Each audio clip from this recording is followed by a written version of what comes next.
Corbyn. Well, I would hope that means the Prime Minister is going to introduce regulations to end the two-child policy and the benefit strategy, because that is exactly what happens when women who are victims of rape have to prove they've been raped in order to get benefits for their child. 50 years ago, Mr. Speaker, the Labour Minister Barbara Castle introduced the Equal Pay Act. But women are still paid 17% less than men. And under this government, the gender pay gap is estimated to take another 60 years to close. Why hasn't the Prime Minister followed Labour's lead and set a target for closing it by 2030? Minister.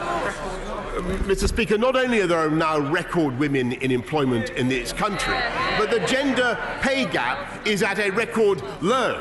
And it was this Conservative government that made sure the companies had to report on the gender pay gap, Mr. Speaker. Corbyn. 17% gap. It is too big, too wide, and should be closed, and the government should do something about it.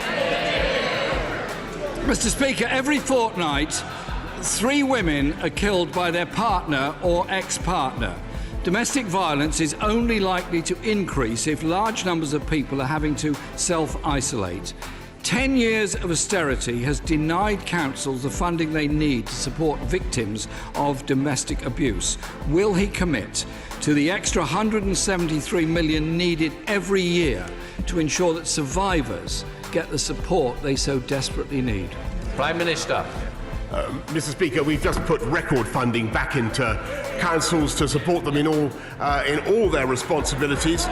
We are committed to, when he talks of domestic abuse, we're committed to bringing forward a victims' law to guarantee victims' rights, and this government has an outstanding record of tackling violence against women and girls, and that is why we are now taking forward in this Parliament our landmark domestic abuse bill. Okay, boomer. Okay, boomer. Corbyn. Without funding, the domestic abuse bill will simply be a piece of paper. There has to be funding to ensure that those who are victims of domestic violence get the support they need in the centres they need that are underfunded by his government. Mr. Speaker, the Prime Minister has made repeated offensive remarks against single mothers and their children. Yes, and he described them as ill-raised, ignorant, aggressive and illegitimate. Against Muslim women, saying they look like bank robbers. Against working women, suggesting the best way of dealing with advice from a female colleague is just to pat her on the bottom and send her on her way. Words have consequences. His offensive words are backed up with offensive and discriminatory policies, from the rape clause to dismantling local services which women, particularly BAME and disabled women, disproportionately rely on.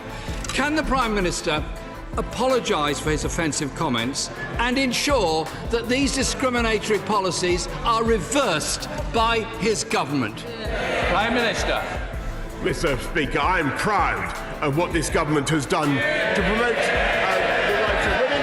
I'm proud that we have a record number of female MPs in our party today. I'm proud that this is the only party that has produced 2 female, not 1 but 2 female Prime Ministers. And wouldn't it be an extraordinary and amazing thing, Mr. Speaker?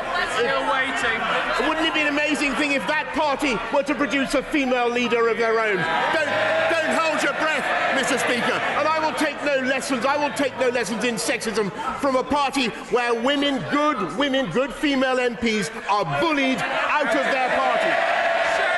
Just because they've had the guts to stand up against the climate of anti-Semitism in the Labour Party. The old Boris. Thank you, Mr. Speaker.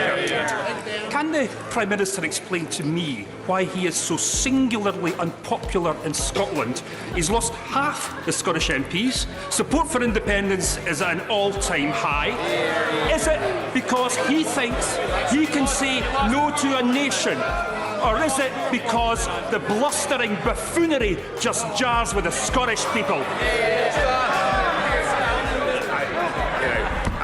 Mr. Speaker, I notice that support for breaking up the union is actually declining in Scotland. And maybe that's because they have a Scottish Nationalist Party in charge that has the highest taxes anywhere in the United Kingdom, that is failing Scottish children in their schools, and that is not running the Scottish health service in the way that it should. And maybe his bluff and bluster is covering up for the abject failures of the Scottish Nationalist government. And maybe, Mr. Speaker, the Scottish Nationalists should stick to the day job. This is all for today.